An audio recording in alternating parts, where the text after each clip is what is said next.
Well, we arrived to town of Roscoe, New York. We had dinner in a nice restaurant and met beautiful, pleasant people. And now we're gonna try fish here a little bit. Tell me what you're doing for us here. I'm building a nice little fire for you guys here. That's what I'm doing. So we are staying in your B&B tonight. Actually, Roscoe Cabin, pet friendly. Yes, sir. There you go. Next time you'll bring your pets and your family. Beautiful Roscoe, Yeah. New York. And this is Debbie. Hi. It's cold up in the mountains. Yeah. Well, you're gonna warm us up with the fire. Yeah. Absolutely. Somebody's barking. Hey, baby. You came to visit us? I'm gonna start jumping on over there. So this is the place that we got. And this is our little office. Yeah, show us around, show us around. There's a bunk beds here, and a bathroom, and a kitchen, and a living room. Hopefully Bear doesn't try to open our door, because I'm gonna hear it, and that's gonna be scary. Privacy blinds. Do you like this place, Michael? Yeah, I mean, everything's like, it's so cozy. Everything's like filled up with pictures. I didn't think that you could be able to put this many pictures in the house. Wait, you didn't win the game, sure did. Y'all died. I win. You didn't win, the kids ain't been shot. So in like 30 minutes or something, we're gonna go to town to eat, which is like 10 minutes away.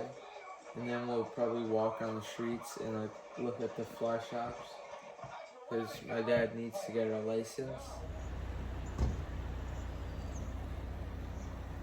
They float on their own, but they need something to keep them floating though. So what you use is this stuff to keep them floating.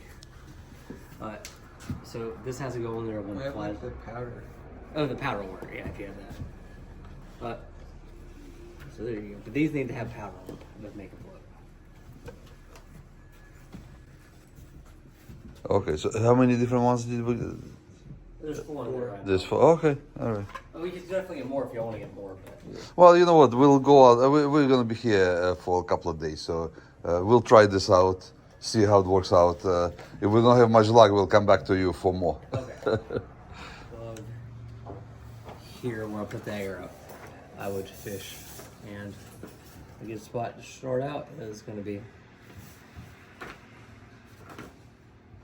Here's a good spot, and around here are good spots. All right, so we booked a half a day trip for tomorrow, and 2 o'clock we're gonna be here tomorrow. So we're at Junction Pool, which is this like weird tide pool thingy at in Roscoe, New York. The river here, it's the Beaverkill River, which comes down from the east, I think, branch of Delaware. It comes down to here, and then it curves back around, creating like a weird current.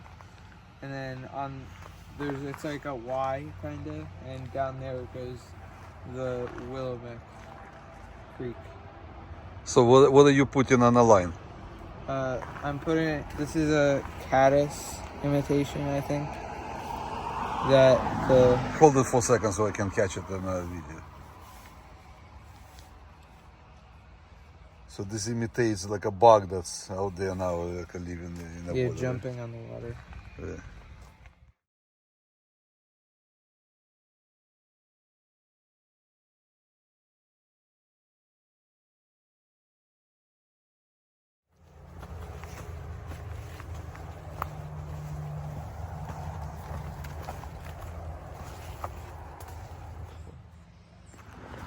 Yeah, so this is two rivers come together, or maybe more. This there's water there.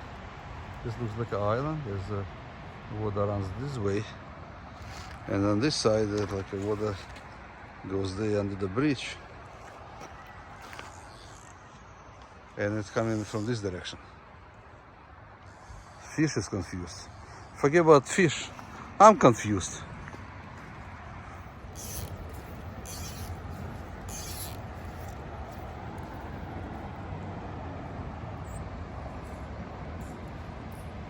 What a day.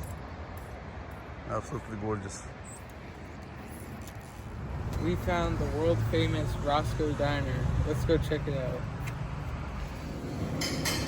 Breakfast of champions.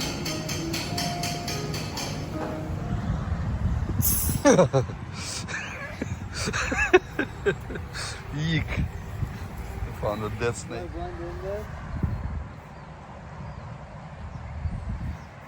You can't see me. I'm hiding. No, I can see you behind the fishing rod. You're so skinny.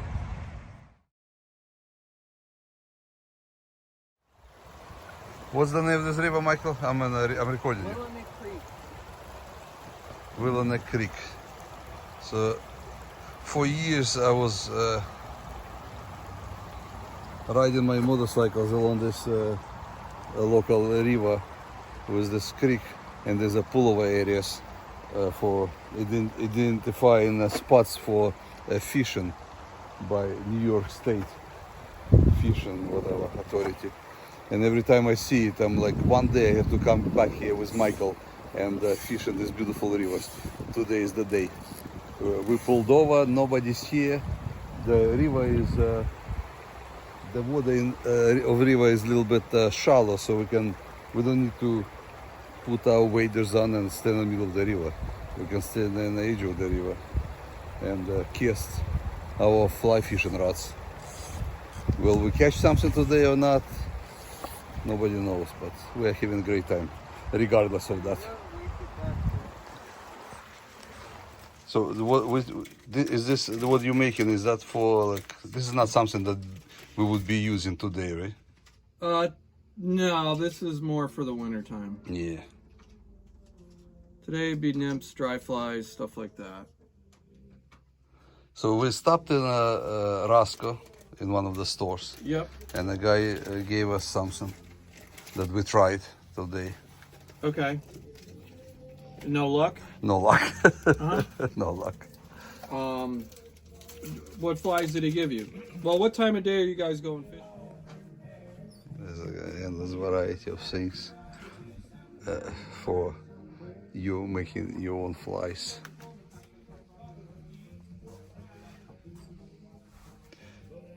Moose hair, antelope hair, deer hair. Oh my god.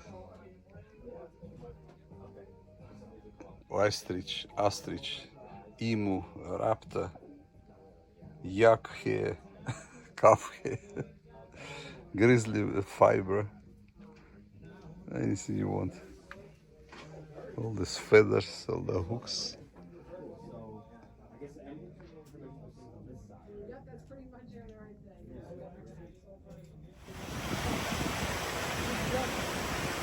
He just jumped like 3 feet in the air.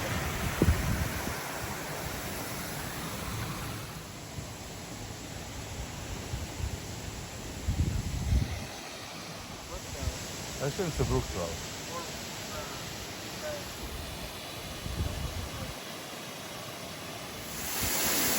And this is the way they aerate the water to introduce oxygen into the water for the fish.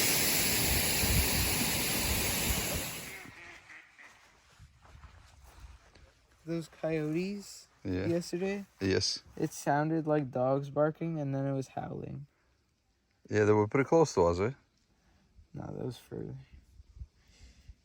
Like, further than, like, at our house, I think. Be careful or I might whip you.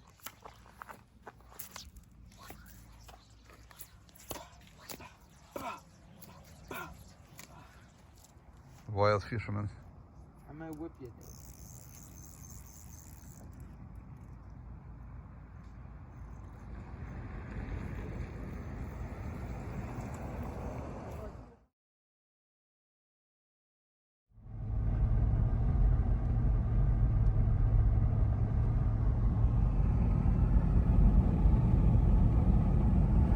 Okay, so along the route, or old Route 17, I think the road is called, there's a bunch of stops along the Willamette River, and we stopped at this one. This is next to the Catskills FlyFishing Museum, which that's the bridge and the museum's right over there. And we pulled over here, and it's about like 5 o'clock, and we started to notice the caddis or something is hatching, because there's a million of these little flying bugs that are coming towards the water. We don't see any trout yet, but I feel like if there was a trout, this would be the time that we'd see one. Because I'm gonna try to catch one. So our bugs, the bugs that we have on the hook, reflecting this stuff that's flying over the There's water. so many. Are you able to catch one? Yeah, I can. The camera caught a bunch of them flying by. I might have killed it. Or I might have not caught it. I need to go like... I caught one. So they're like hatching in the water somewhere, and they're like flying. They flying And I all think over the there's river. like a combination of caddis and I think maybe like blue-wing olive or something, because there's a fly that I have that's named blue-wing olive, and it looked exactly like one of them that I saw fly by. But I'd say in terms of what we're fishing with, our flies, in order to catch a trout, we're doing a pretty good job, because all these bugs look exactly like it. Yeah, we're doing a good job, except we're not catching trout. Yeah. Well, tomorrow we have a 2 o'clock appointment with the professional guide. Keeping fingers crossed that we want to catch at least one damn trout, because if we don't, I'll be very disappointed.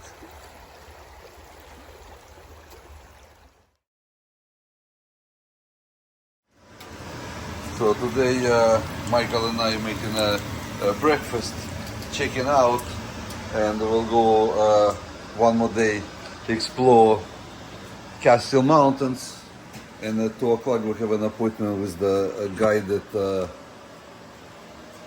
of fly fishing deal that we hired guy at a local fly fishing store. We'll see if that will bring results. We want to see fish, man. We want to see the trout on our end of a line. I don't know if it's gonna happen. I have my doubts. I have my doubts about this whole process.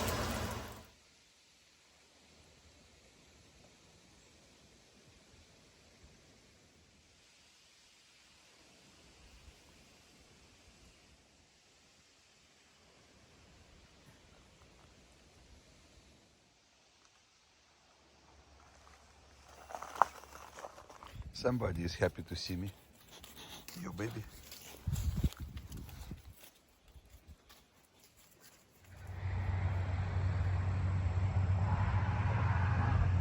It's Saturday, our last day of our trip, and we checked out from our B&B we're staying in, and we're going to a fly fishing museum in Roscoe. And on the way to museum, we stopped at this town park and try our luck in this little river.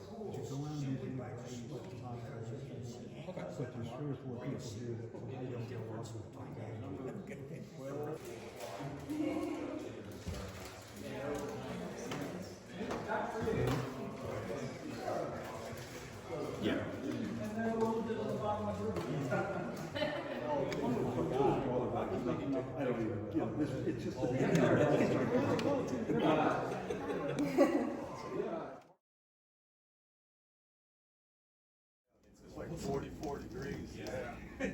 Yeah, so like, you know, the other places are nice how pleasant and I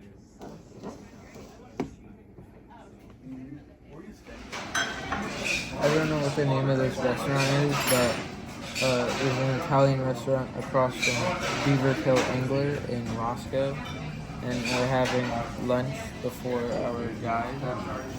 I got spaghetti meatballs. Got some sort of panini. Chicken cutlet sandwich. Well, let's see it. I'm a school teacher in Vestal, New York, Vestal Middle School. I've been guiding for 14 years. This will be my 15th year, actually. Been fly fishing for about 25 years. So, And today you're gonna introduce us to fly fishing in a professional way. in a professional way. Well, at least I'm going to attempt to be a professional today. I think that I am. Well, we'll see what happens. Our fingers are always crossed when we go out fishing. I'm confident, yet my fingers are always crossed. First thing we got to do is take this apart. You've got to reroute this fly line through this hole. So you don't want this above. You want it down here. Does that make sense? Yeah. All right, so I'm going to cut off. You nip off that fly for me, Michael. And then I think we're going to need a modifier leader. And let's see what you got for a leader. For support, another nymph. And I think we're just going to go with this stimulator. And you got some stuff on the back. All right, so what knot do you use to tie your fly on? Do you know the name of it? Clinch knot. Clinch, okay. I do the same. All right, so I'll do it with my forceps, which makes things fast. So, do you know the forceps trick? Okay. So, usually I'll start off with about an inch gap there. And the tag end is there, so I can grab it with my forceps. So I go in, and I go 1, 2, 3, 4, 5, 6, and then I'll grab the tag end, pull it through. Wow. And then I'll just moisten the knot, pull it tight. So that's a quick way to tie a clinch knot. It works pretty good. I can tie it with my hand, but you notice that that's all the waste you're doing with your thing. And when you usually tie it with your hand, you'll have at least another couple more inches of tip it out that you'll waste. And then, do you have any powder desiccant? Yeah. You do. Okay, good. Now we don't need it now, but when your fly isn't floating real good, then that's the time to hit it with the powder. Okay. So we've got that set up, but we're going to do a little dropper. Do you know how to tie a dropper? Yeah. Okay. I'll show you how I do it. And once again, I'm going to use my forceps. Now the water's not that deep, so we're going to do kind of a short dropper, maybe a foot or so. And all I do is I just make my loop like I did, but there's no fly, of course. And I just make a loop, clinch knot, 1, 2, 3, 4, 5, and 6. Grab my tag in. Now when I pull this through, I don't tighten it. I leave that loop right there. Okay? And then we're going to go to your nymph box. What do you got for a nymph in there? All right, so let's go to... we don't have many nymphs. You got any nymphs over here? You did. Okay, we got a couple there. Okay, so let's use some over here, maybe. We're going to use this little caddis pupa. And then we're going to go back to our method. Look at you, Dennis, man. No glasses, huh?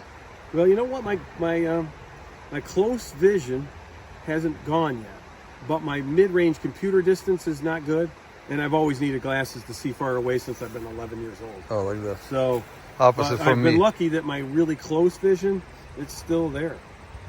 Thankfully. I'm trying to be, normally I would just tie this on, but I'm trying not to waste a lot. I'll tip it. So once again, I'll go, which it makes it harder to tie it. 1, 2, 3, 4, 5, and 6. And then I gotta grab that tag in. Here, this is me being miserly with tippet. Normally I would just not worry so much about it, but you can see there's barely any tag there. Yeah. I mean, that's all I got wasted. Before I clip that, I'm gonna pinch my barb on the hook. I always do that. Easier for you and the fish and your clothing, whatever this gets stuck into. And since we already pre-tied the clinch knot, so all I have to do now is just take your little loop that you already pre-tied and just put it through the hook in it, and just pull it tight because you already got it. And then this is where I'm going to find the tag in and nip it off. Now what we can do and will do, that should be low enough given the conditions we have. If we don't feel like we're getting down farther, we can tie a little bit more tippet, but it's not very deep out there. And you don't want this bouncing off the bottom. You kind of want, you think, here's a fish on your, yeah. So the fish is swimming around here and its belly's not on the ground, so it's up a little bit. So its head's somewhere around here. You kind of want your fly kind of right in front of a fish's face or a little higher so it just tips up and grabs it. You know, if it's down on the bottom, they don't tend to want to get down and dig in the dirt and grab and eat, okay? So having it a little right in front of their face or maybe a little bit higher is kind of what I shoot for when I do a little dry dropper fishing. Kind of in the summertime, end of summer, kind of stack up into these kind of riffled areas. So that's kind of where I go to start. And then when the water really starts to drop in temperature, fish are going to start migrating into the deeper pools, setting up for winter. Jockeying for position to do spawning in November and December. But, you know, this kind of early October, it's been mildly warm. Fish are still kind of in their summer haunts, which is just kind of walking. So we'll kind of spend most of our time here. So we're going to go here. See the difference? So you're kind of going and reaching and doing that and it dumps. I want you to boom, so it flicks back out. Does that make sense? So that's something I'm going to want you to kind of work on.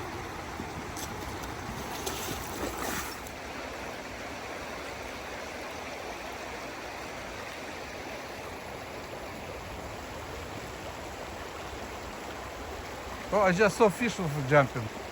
Yep, I did too. Right? That was a fish, right? Yeah. Yeah, man. Mike, come on over here.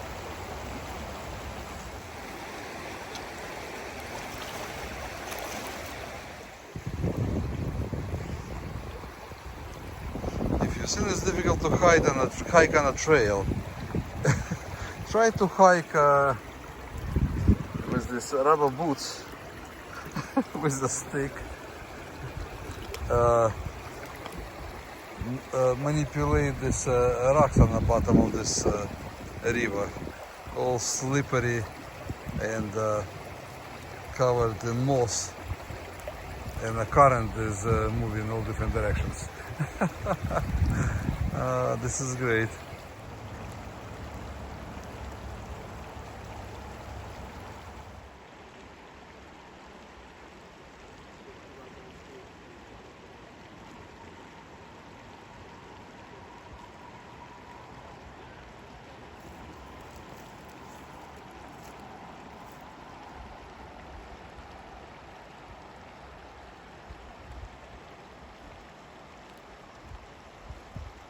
Some of the fishermen on the side there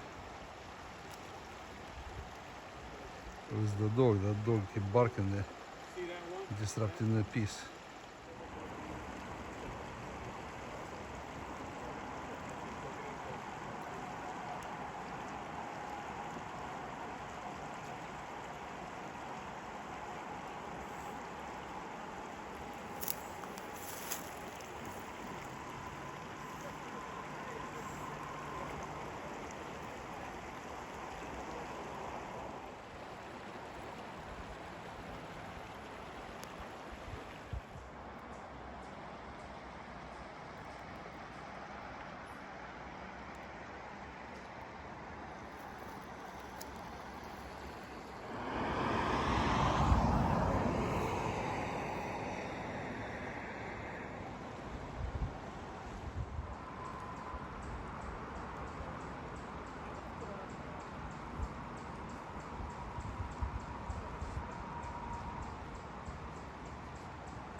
Michael didn't catch a fish yet, but I caught a fish.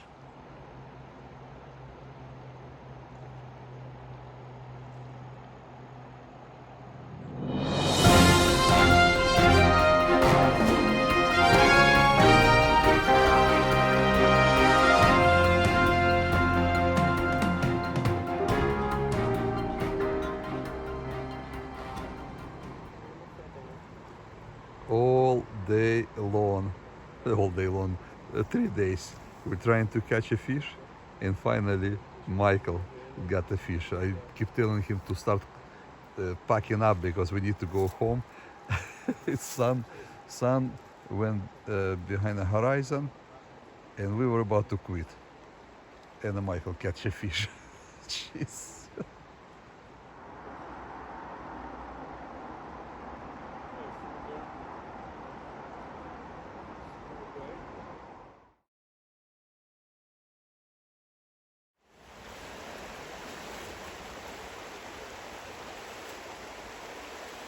My fisherman is coming back.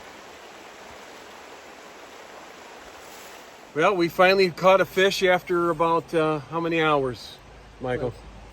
About 5 hours. 5, Michael 6 was very hours. persistent and was down to the last.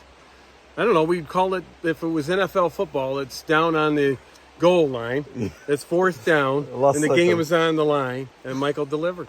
He delivered, what do you think, 9, 10-inch brown trout? Yeah. Yeah, that was awesome. Very good. Yeah, very good. Appreciate it. Thank you very much. Michael, again. Good job. See you guys. Thank you. So today it's the day after we came back from Roscoe, and I wanted to go fishing again. So we're at the Raritan River, which is a good river by us, and it's on the South Branch. And I found I use an app called Trout Routes, and it looks at access points, and we found this access point, and it looks very juicy. So Hey, Oria, come back here. So I'm gonna put on my. Come back here, you. Hey. So I'm gonna put on my waders and try to catch bluegill or anything that bites. All right.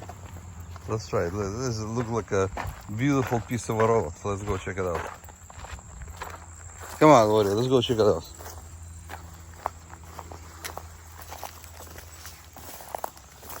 Whoa, the river, like right next to a parking lot.